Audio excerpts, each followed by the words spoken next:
Linisin ang Messenger para hindi mag-lag at bumagal. Kung paano, panoorin mo ito. Pindutin ng long press ang Messenger.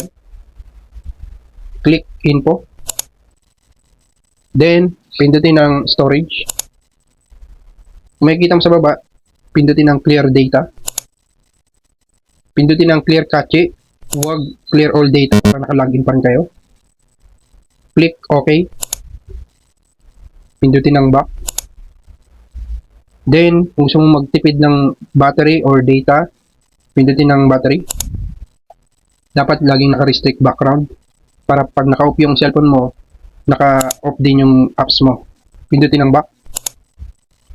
Then, dapat naka-turn off to para tipid sa data. Click back.